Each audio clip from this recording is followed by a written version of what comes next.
अस्सलामुअलैकुम। कैसी है मेरी यूट्यूब फैमिली? आई होप आप सब ठीक ठाक होंगे, अल्लाह का शुक्र होगा। यहाँ पे मेरी मॉर्निंग का आगाज़ होता है सुबह सुबह के नाश्ते से।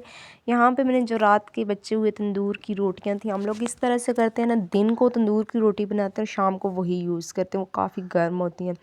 तो उसको गर्म रखने के लिए हम लोग इसको शॉपर में लपेट के किसी रुमाल वगैरह पे लपेट में एक बिस्तर वगैरह में रख लेते हैं, तो वो अच्छी खासी शाम को गर्म होती है। तो हम लोग दिन को बना के शाम को उसी को यूज़ कर लेते हैं, क्योंकि आपको पता है शाम के वक्त में बहुत बिज़ी होती हूँ ट्यूशन वालों के साथ, तो शाम को फिर बच्चे भी साथ, तो बहुत ज़्यादा टफ़ हो जाता है, तो इस वजह से दिन को बनाते हैं।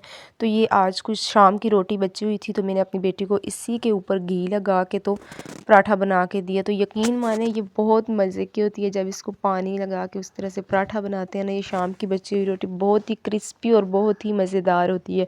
तो साथ मैंने ऑमलेट बना के दिया। तो यहाँ पे कुछ औरतों का जो मसला है ना, सुबह सुबह सर्दियों में बहुत लेज़ीनेस होती है, तो हर एक को होती है। मुझे लगता है सर्दियों की सुबह जो होती है बहुत ही सुस्ती से भरी होती है, लेकिन आप लोगों ने ख़ुद को मोटिवेट रखना है, ख़ुद को आप लोग मोटिवेट रखें कि सुबह एक तो मेरे ख्याल से नमाज आप लोग बिल्कुल भी मत छोड़ें, क्योंकि सुबह का आगाज़ जब आप नमाज से करेंगे ना, आपकी पूरी जो दिन है प्रोडक्टिव गुजरेगा। वैसे भी अल्लाह ताला को 3 चीज़ें बहुत पसंद हैं, एक तो गर्मियों के रोज़े, सर्दियों की नमाज और जवानी की इबादत।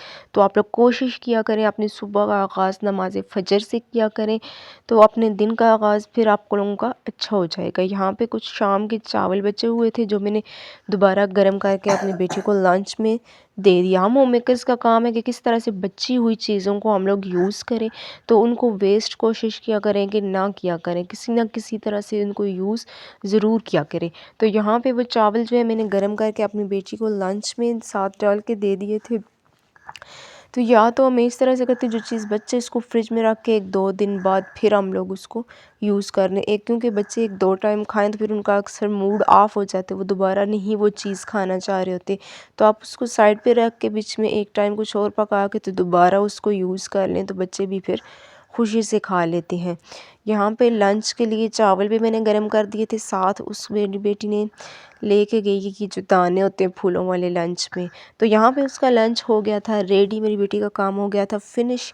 जैसे ही मैंने इसको स्कूल भेजा, इसको अल्लाह हाफ़िज़ किया, तो उसके बाद मुझे जाना था। आज थी मोहल्ले में कुरान ख़वानी, मोहल्ले में तो ना कहें कि मेरी बहन के घर में थी, तो वैसे मैं उस तरह से हर जगह नहीं जाती, क्योंकि ये बहुत करीबी थे। तो यहाँ पे मैं आज चली गई थी कुरान ख़वानी पे सुबह सुबह के काम वगैरह ख़त्म करके, क्योंकि हम होम मेकर्स को घर के काम, बच्चों के साथ साथ और भी रिश्तेदारों के घर भी आना जाना लगा रहता है। तो इस तरह से किस तरह से अपने दिन को प्रोडक्टिव बनाया जाए, मैं आपको बताती हूँ। मैंने सुबह सुबह नाश्ते के बाद एकदम से काम वगैरह फ़िनिश किया, और 9 बजे तक हम लोग चले गए थे कुरान ख़वानी पे। तो वापस आकर मैं अपने बेटे को सुला के यहाँ पे जो चीज़ें हम लोग पहन के गए थे, मैंने उनको अच्छे से सँभाला, क्योंकि जो चीज़ ना टाइम पे आप लोग साथ साथ सँभालेंगे ना, बाद में वो बखेड़ा नहीं बनता और आपके लिए भी प्रॉब्लम नहीं होता।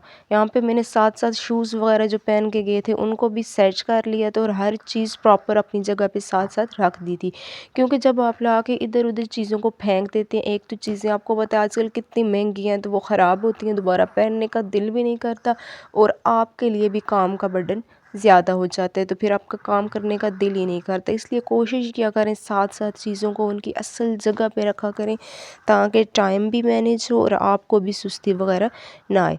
यहाँ पे मेरी बेटी फिर स्कूल से वापस आ गई थी, उसको खाना वगैरह दिया। ये है मेरी फुल डे की रूटीन, आज आपसे शेयर कर रही हूँ। तो फिर उसके बाद 3 बजे आ गए थे ट्यूशन वाले बच्चे। ये जो शाम का सारा वक्त होता है ना, मेरा इन ट्यूशन वाले बच्चों के साथ ही गुजर जाता है, 3 PM टू 6 PM तक। मुझे अगर मुझसे पूछा जाएगा कि मेरे पूरे दिन का जो सबसे मोस्ट प्रीशियस और मोस्ट एन्जॉयबल टाइम होता है, वो इन्हीं बच्चों के साथ होता है। तो मुझे बहुत मज़ा आता है इन बच्चों के साथ, इनको पढ़ा के, इनके साथ बातें वगैरह करके बहुत ही मज़ा आता है। तो ये जो शाम का टाइम होता है ना, या तो मैं जो शाम के छोटे-छोटे काम होते हैं ट्यूशन वाले बच्चों के आने से पहले कर लेती हूँ मोस्टली, या तो फिर कुछ अगर रह गए तो इनको ट्यूशन से छुट्टी दे के उसके बाद करती हूँ। लेकिन मोस्टली मेरी यही कोशिश होती है कि इनके आने से पहले बच्चे को सुला के वो काम कर लूँ, क्योंकि आजकल सर्दियाँ हैं ना, तो शाम के वक्त वो इतनी ठंड और हवा होती है, तो वैसे भी दिल बिल्कुल नहीं चाह रहा होता काम का। यहाँ पे मेरे एक ट्यूशन वाले बच्चे ने बहुत ही मज़े का ये ब्रेसलेट ब्रेसलेट वगैरह 2 बनाए थे पेपर्स के, तो मुझे बहुत क्यूट लगे ना, तो मैंने कहा क्यों ना मैं इसके वीडियो में थोड़ा सा ऐड करूं कि बहुत मुझे ये चीज़ें बहुत अच्छी लगती हैं हाथों से बनी हुई, सो क्यूट। तो ये दोनों उसने खुद